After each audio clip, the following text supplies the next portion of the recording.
Ha. Gelin buraya görür müsünüz de? Gel bura. Mehmet sen de gel bura. Sen de sonra bura gel. Şimdi başta bir tane şehir deyin görün. Mehmet şehir de görün. Dene. Dene. Dene sonra da diyeceğim. Kollarında yaşarken, çiçekli bahçemizin yollarında koşarken. Sen de değil, malades sana ya. Şimdi sen dene Mehmet. Ya denen de denen. Ateş dene de. Ayağım ya bahçesi, ay koşa boynu sen. Yayda isteyip doyanma. Bravo. Dasa duymam. Bir gözükse karşıma. Sen de edersen.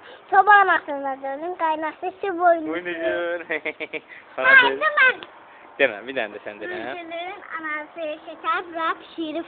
Onlar bize vermeyip. Sündüzlüğü bu boyutta. Aşaklığı yer boyutta. Kalklarına kal. Etrafına bak. Kimi seçirsen tıklamaz da. Aha, neçə yaşın var sana? Benim 5. 5. 5'dir. Mehmet sen neçə yaşın var? 4. 4. Bir tane de şehir sen dene. Tıkladım şu an. Ya bir tane de şehir dene, başkası şehir. Ayağım bir şey değil. Başka şey dene. O bir tane de Mehmet desin. Ay bir şey değil. Hoş. Ay. Ay bir ay hoş. Göstermez hoş. Sen de tekten görürsen. Disikin spandıysa. Duymuşsan yapmaya. Ay canım asla hoş. Malades. Neçə yaşın var? İndirme. 4, sen de 5. Malades. Kollarında yaşarsan. Çiçekli bahçemizin yollarında koşarsan. Benim de 33.